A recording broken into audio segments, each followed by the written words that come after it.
Bueno, continuando con nuestro evento científico, vamos a continuación con el doctor Guillermo Beitía. El doctor es jefe del servicio de gastroenterología del Hospital Vargas de Caracas, jefe de cátedra de gastroenterología de la Escuela de Medicina José María Vargas, Facultad de Medicina, Universidad Central de Venezuela, director del posgrado de gastroenterología del Hospital Vargas de Caracas, presidente del Grupo Venezolano de Trabajo en Enfermedad Inflamatoria Intestinal, expresidente de la Sociedad Venezolana de Gastroenterología, actual presidente de la Organización Panamericana de Crohn y Colitis PANCO. Doctor, el doctor nos va a colaborar con la charla State of the Art en el uso de los biológicos en enfermedad inflamatoria intestinal. Bienvenido, doctor. Apreciada doctora María Luisa, muchísimas gracias por su presentación. Nuevamente, les confirmo que estoy feliz de estar con ustedes en este excelente evento sobre enfermedad inflamatoria intestinal del Grupo Ecuatoriano de Colitis Ulcerosa y Enfermedad de Crohn. Luego de declarar que no tengo conflicto de interés para esta conferencia, voy a dar inicio diciendo que la terapia avanzada llegó definitivamente a cambiar la historia natural de la enfermedad. Y la pregunta que surge en este momento, ¿cuándo? Lo más pronto posible, sin pérdida de tiempo. Ya sabemos que el retraso en el diagnóstico y en el tratamiento trae sus consecuencias. Debemos diagnosticar precozmente, iniciar el mejor tratamiento que decidamos para nuestros pacientes, justamente con un control estricto, evaluando esa remisión clínica, normalización de biomarcadores, remisión endoscópica, histológica, transmural, y eso justamente para evitar esas complicaciones que en enfermedad inflamatoria intestinal tanto nos preocupan. La pregunta en este momento, curación mucosa, ¿es posible alcanzarla? Sí, fácil no es, pero posible sí. ¿Cómo la vamos a definir? De acuerdo con Mayo, en colitis ulcerosa, vamos a decir que nuestro paciente que estaba con un Mayo 3, un Mayo 2 y ahora viene un Mayo 1, Mayo 0, podemos hablar de mejoría mucosa o curación mucosa. Esto es un punto controversial y lo hemos hablado en varias oportunidades, en muchas reuniones. ¿Cuántos de nuestros pacientes están alcanzando esa curación mucosa? Qué bueno sería que hiciéramos, creo que lo comentamos ayer, ese trabajo multicéntrico de investigación latinoamericano sobre curación mucosa y curación histológica en nuestros pacientes con colitis ulcerosa. En enfermedad de Crohn, la cosa, como ustedes saben, es un tanto más complicada y el CES, índice simplificado endoscópico, menor de 3 puntos, nos permite hablar de mejoría mucosal o algo que parece muy controversial también, la ausencia de ulceración. La siguiente pregunta sería, ¿a quién vamos a tratar? Pero para responder esta pregunta, debemos hacer dos cosas sumamente importantes. Clasificar a nuestros pacientes y estratificar el riesgo. ¿Nuestro paciente tiene un leve riesgo? ¿Nuestro paciente tiene un alto riesgo? ¿Cuán familiarizado estamos nosotros con estas clasificaciones que algunas veces luchamos con los residentes de posgrado y con los internos de pregrado para que utilicemos en el día a día estas clasificaciones clínicas y endoscópicas? TrueLove, y esta basada en TrueLove, nos va a clasificar a nuestros pacientes y nos va a decir, tu paciente clínicamente está levemente enfermo, moderadamente enfermo o grave, severamente enfermo. Y de acuerdo con esto voy a decidir, por supuesto, con el punto de vista clínico, cuál va a ser esa terapia que yo voy a ir seleccionando. Y vamos entonces, en colitis ulcerosa, a la clasificación de Mayo. Muy fácil. Si nuestro paciente tiene úlceras, edema, eritema, alteración del patrón vascular, granularidad, nuestro paciente tiene un Mayo 3. Si por el contrario tiene lo anterior, pero no tiene úlceras, lo clasificamos como Mayo 2. Si no tiene úlceras ni erosiones, es un grado 1. Y qué bueno, mucosa normal, Mayo 0. ¿Cuál es la importancia que nosotros en el día a día utilicemos esta clasificación de Mayo? Hay otra, el U6, bastante bueno. Pero por lo menos vamos a utilizar y vamos a familiarizarnos con mayo. Si nuestro paciente hace 6 meses tenía un mayo 3, hago el tratamiento y se cumple con toda la adherencia que mencionábamos ayer y que debemos trabajar cada día más. Hoy hacemos la ileocolonoscopia de control y nuestro paciente está en un mayo 1. Las cosas van bien. Si está en el 0, buenísimo, pero no es fácil llegar a 0, dependiendo la extensión anterior, etcétera, etcétera. Si nuestro paciente hace 6 meses tenía un mayo 3, hago el tratamiento estrictamente, se han cumplido las cosas bien, y hago el control a los 6 meses y tengo un mayo 3 o un mayo 2, vamos a ver qué hacemos. Tenemos que pensar en optimizar porque algo está pasando que no estoy obteniendo el mejor resultado. Familiaricémonos, apreciados colegas, con las clasificaciones y como ustedes ven, mayo en colitis ulcerosa es absolutamente sencilla. En enfermedad de Crohn vemos esta clasificación que está basada en el CDIS, que nos clasifica de acuerdo con este puntaje a nuestro paciente como leve, moderado o severamente enfermo. Y hay esta clasificación que tiene muy mala fama de difícil, pero se dan cuenta que no es tan difícil. ¿Qué nos evalúa el CES, índice simplificado, que vamos a hacer en cada segmento, como ustedes ven acá? Vamos a evaluar el tamaño de las úlceras, la superficie ulcerada, la superficie afectada, la presencia de estenosis, franqueables o no franqueables. Y con estos diferentes puntos vamos a tener entonces la información de si nuestro paciente está en remisión, 0 a 2 puntos, levemente enfermo desde el punto de vista endoscópico, 3 a 6 puntos, moderadamente enfermo, 7 a 16 puntos, o severamente enfermo, más de 16 puntos. Ya, esto nos está diciendo cuál es la estrategia que debemos ir pensando. Y en colitis ulcerosa, ¿quién tratar? Bueno, ahí tenemos que estratificar el riesgo. No nos olvidemos, después de clasificar utilizando Trulov o Mayo en colitis ulcerosa, el índice simplificado endoscópico o Harvey en enfermedad de Crohn, vamos ahora a estratificar el riesgo y a decidir entonces qué terapia voy a usar. Si nuestro paciente tiene una extensión anatómica limitada en colitis ulcerosa y una enfermedad endoscópica leve, este es un paciente candidato para una estrategia Step Up. Pero si hay una colitis extensa, pancolitis, E3, úlceras profundas, Mayo 3, edad menor de 40 años al inicio de la enfermedad, proteína C reactiva, velocidad de sedimentación alterada, requerimientos varios de esteroides, historias de hospitalizaciones, infecciones. Apreciados amigos, no perdamos tiempo. Esto es terapia top-down. Aquí la terapia biológica nos va a ayudar. Y en enfermedad de Crohn, bueno, de alto riesgo, todos deben recibir de forma precoz terapia avanzada. Si nuestro paciente con enfermedad de Crohn tiene más de 30 años al diagnóstico, un compromiso anatómico limitado, sin enfermedad perianal o rectal severa, úlceras superficiales, no hay cirugía previa, podemos intentar en ellos la terapia Step Up. Pero, aquí está el pero, si tiene nuestro paciente menos de 30 años, extenso compromiso anatómico, enfermedad perianal o rectal severa, úlceras profundas, cirugía previa, enfermedad penetrante o estenosante, ya, sin pérdida de tiempo, evaluación, pretratamiento y comencemos esa terapia que vamos a decidir, monoterapia, comboterapia, dependiendo del fármaco que se haya decidido por sus características de seguridad, eficacia y costo. La pregunta, tenemos muchas alternativas terapéuticas. ¿Cuál vamos a seleccionar? ¿Cómo escoger una terapia avanzada en enfermedad inflamatoria intestinal?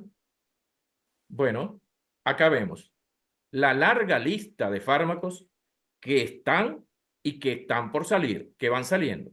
Comenzando con los anti-TNF, infliximab, adalimumab, golimumab. Debo decirles, porque es importante todo lo que se ha ido mencionando en el día de hoy, que dentro de los anti-TNF, apreciados colegas, el infliximab ha sido, es y muy probablemente seguirá siendo uno de los mejores. Tenemos también otros recursos muy buenos. Antiintegrinas, veolicumab, las nuevas moléculas que mencionaba el doctor Ignacio, ozanimod, etrasimod, los inhibidores de las interleuquinas, ustekinumab, con sus muy buenos resultados. Vienen entonces el risankizumab, que de acuerdo con los estudios reportados, parece que nos va a dar muy buena ayuda. Aquí también está guselkumab, mirikizumab, con buenos reportes. Y nos llegan estas moléculas pequeñas, tofacitinib, upadacitinib, que al parecer, y lo mencionaba también el doctor Catalán, pudieran darnos muy buena respuesta en el futuro cercano, y ya lo estamos utilizando, y les puedo comentar que estoy realmente entusiasmado, esperanzado con el mecanismo de acción rápida de estas inhibidores de las JAK quinasas, que hasta ahora, con el favor de Dios, vamos a seguir así con esos resultados. Estamos viendo una muy buena evolución en los pacientes en quienes los estamos usando. Pero aquí no hay una receta única. Si nosotros queremos un medicamento rápido, nuestro paciente está severamente enfermo, no hay duda, infliximab sigue siendo una muy buena alternativa, pero llegan las nuevas moléculas. Tofacitinib entonces puede pasar a ocupar ese lugar en el algoritmo de la colitis severa. Si queremos seguridad para nuestros pacientes, la pirámide del doctor Regueiro que mencionaba el doctor Catalán, vedolizumab, ustekinumab, upadacitinib tienen un mejor perfil de seguridad. Anti-TNF y TOFA tienen un perfil parecido. Y no olvidar estas situaciones especiales. La edad avanzada o juventud prolongada, el paciente con manifestaciones extraintestinales, la paciente quiere quedar embarazada, historia clínica de desmielinización, espondiloartropatía, enfermedad perianal. Ahí tenemos que individualizar los casos y seleccionar para nuestros pacientes el más efectivo, seguro y de menor costo. Ahí está la pirámide, ya la hemos comentado. Y quiero comentarle este resumen, se los presento tal cual fue publicado en el 2024, la pregunta que le hacía al doctor Catalán, que nos dice que en inducción y en remisión, infliximab está muy bien recomendado y que lo debemos usar como comboterapia por un mínimo de 6 a 12 meses. Esto creo que la respuesta que nos dio el doctor Catalán es muy práctica y debemos hacer caso de ese comentario bien importante. En el manejo o con el manejo del adalimumab, la ECO nos dice que está bien indicado tanto en inducción como mantenimiento y nos dice que pudiéramos utilizarla sin el inmunomodulador. Comentario también importante que hizo el doctor Catalán. Conclusión, los consensos son buenos, pero tenemos que analizarlos pensando en nuestros pacientes que tiene cada uno de ellos. Y en relación a Vedo, ustekinumab y risankizumab, ECO nos dice lo siguiente. Ustekinumab, bueno, en inducción y en mantenimiento. Alta recomendación con un moderado nivel calidad de evidencia, en la evidencia. ¿Qué nos dice del vedolizumab? Muy bueno en la inducción y en el mantenimiento. Gran recomendación con un moderado nivel de evidencia. Pero cambia entonces la cosa acá. Risankizumab, ¿qué nos dice la ECO? Bueno, muy bueno en la inducción, en el mantenimiento, con una alta recomendación y una alta calidad de la evidencia. Sin duda, pareciera que risankizumab es otro de los recursos farmacológicos que en el futuro cercano nos va a aportar una gran ayuda. ¿Qué nos dice este metaanálisis publicado en el 2018 por los doctores Sain y Sambor? Bueno, ellos en colitis ulcerosa que no habían recibido tratamiento comparan infliximab, adalimumab, golimumab, vedolizumab, tofacitinib con placebo. Y el tamaño del efecto fue más fuerte para infliximab y vedolizumab en colitis ulcerosa. Mientras que en enfermedad de Crohn compararon infliximab, adalimumab certolizumab, vedolizumab, ustekinumab con placebo, y el tamaño del efecto fue más fuerte para el infliximab y el adalimumab. El sequence, debemos mencionarlo, publicado en el 2023, nos dice, cuando compara los resultados del risankizumab y ustekinumab, que hay diferencias significativas que favorecen al risankizumab. Pero, definitivamente, hay pacientes que no están respondiendo o que pierden respuesta. Y es donde surgen las pequeñas moléculas que, como hemos comentado, pareciera que nos van a dar muy buenos resultados, porque hay una tasa de no respuesta primaria del 30 a 40% y una pérdida de respuesta secundaria de un 30 a un 50%. Casi terminando, les voy a hacer un resumen con estos algoritmos prácticos que es importante recordar. En nuestro paciente con una colitis ulcerosa severa, con el coloproctólogo al lado, evaluando, por supuesto, y descartando complicaciones como un megacolon tóxico con una evaluación pretratamiento, importante algo que no estamos haciendo con frecuencia y es la profilaxis de la enfermedad tromboembólica. Descartamos infección que pudiera entorpecer la evolución de nuestros pacientes como el Clostridium citomegalovirus. Vamos a iniciar la hidrocortisona 100 miligramos endovenosos cada 8 horas. Si hay respuesta, vamos entonces a pensar el paso a disminuir ese esteroide y a decidir cuál va a ser la terapia que vamos a dejar como mantenimiento. Mientras que en el caso de que no haya respuesta sin pérdida de tiempo, aquí están las alternativas. Sabemos que ciclosporina en Latinoamérica no lo estamos utilizando con frecuencia porque al parecer tiene sus efectos adversos y las complicaciones que presenta su uso. Infliximab es una muy buena alternativa, pero fíjense que ahora por ese mecanismo de acción rápida que tiene tofacitinib se está incorporando dentro de este algoritmo terapéutico. ¿Hay respuesta?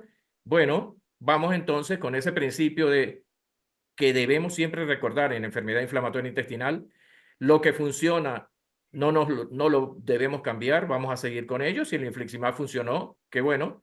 O tenemos otras alternativas como vedolizumab, ustekinumab, tofacitinib o upadacitinib. Por supuesto, apreciados amigos, si no hay respuesta, no perdamos tiempo, tengamos al coloproctólogo al lado, porque posponer el tiempo de una cirugía en enfermedad inflamatoria intestinal puede dejarnos serias complicaciones. Y en enfermedad de Crohn tenemos que evaluar dos escenarios, los que están relacionados con la enfermedad como tal, con la enfermedad severa, con ese gran daño estructural, y los que están relacionados con las infecciones, comorbilidades que pudiera tener nuestro paciente. En el primer grupo, la terapia de primera línea sigue siendo acá, como ustedes lo ven, infliximab o adalimumab. Si no hay respuesta o no tolera, el ustekinumab pudiera ser una buena alternativa.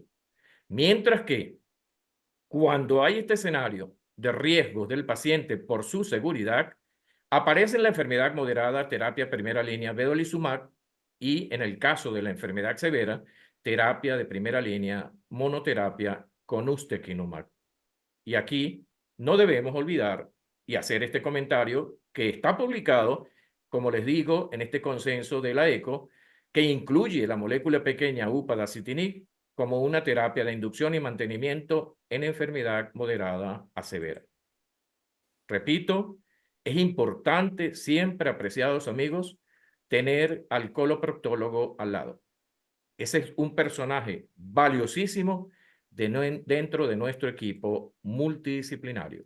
Ya para terminar, los invito a que difundan entre sus pacientes lo más pronto posible, porque iniciamos el diplomado de pacientes el 20 de noviembre, para que se inscriban, ingresando, visitando la página de Panco, panco.info. Inmediatamente van a conseguir la forma para inscribirse. El primer grupo de pacientes que van a hacer este diplomado lo hemos dividido por países para poder distribuir y poder incorporar a todos los países latinoamericanos. Los 3 primeros países son Venezuela, Colombia y Ecuador.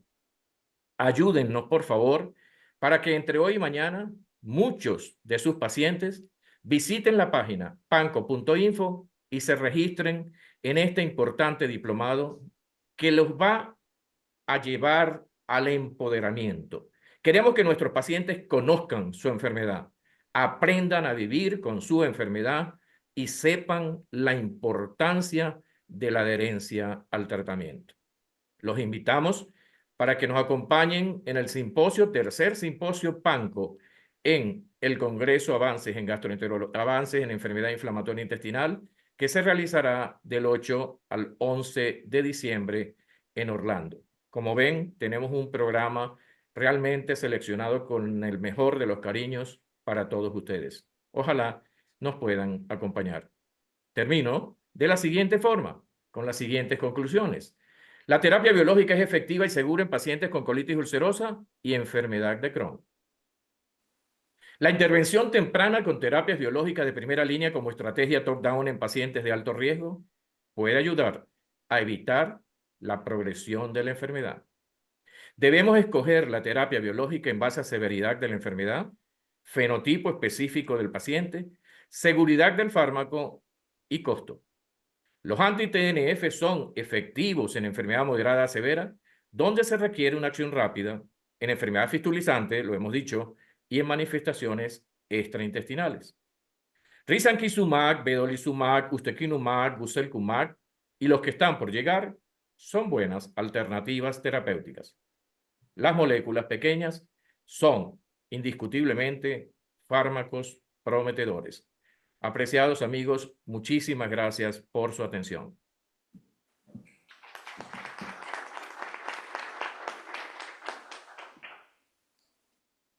Guillermo, muchísimas gracias como siempre. Tus charlas espectaculares, didácticas. ¿Alguna pregunta tal vez del público o de forma virtual, tal vez? ¿Algún comentario o pregunta? Sí, yo quería felicitarlo a Guillermo, la charla me pareció buenísima. Él quería preguntarle, él mencionó las úlceras profundas, factor predictivo que se tiene en cuenta por ejemplo, en los trabajos predictivos que hicieron Colombel y la doctora portuguesa, bueno, ahora se me fue el nombre, eh, Joana Torres. Joana Torres, perdón, y estamos todos acostumbrados a usar el Mayo 3, ¿no? También está el U6, que el U6 sí incluye las úlceras profundas, pero es más complicado de usar. Em, a mí lo que le critico al Mayo 3 es que no tiene un ítem de úlceras profundas, que así modestamente, no me comparo ni con Sanborn ni con lo que lo hicieron, pero me parece que podría ser muy útil si uno le agregara un ítem de 3B o algo parecido, que ya que todo el mundo lo usa porque es muy fácil de usar, que agregara las úlceras profundas, que me parece que en la colitis ulcerosa grave cambia el pronóstico el conocerlas. Importantísimo tu comentario, Alicia. Y sí, definitivamente estas clasificaciones tienen sus cosas muy buenas, pero hay que hacer esas recomendaciones como esta que tú estás formulando. Y qué bueno que de Panco surja este año la posibilidad de plantear esa sugerencia bien importante que yo sé que va a ayudar. Hay otros comentarios que generalmente se presentan en relación a la endoscopia y es que los pseudopólipos no están incluidos. Muchos dicen que porque es una secuela del problema infeccioso y no es fase activa. Pero creo que con este planteamiento tuyo, en conclusión, debemos replantear la situación y ver si nosotros planteamos algunos comentarios o, sí, clasificaciones con todas estas recomendaciones. Gracias por tu comentario. Listo, muchísimas gracias Guillermo por la charla. No creo que hay más preguntas o comentarios acá en el público. Muchísimas gracias. Vamos a continuar. A continuación, nos vamos.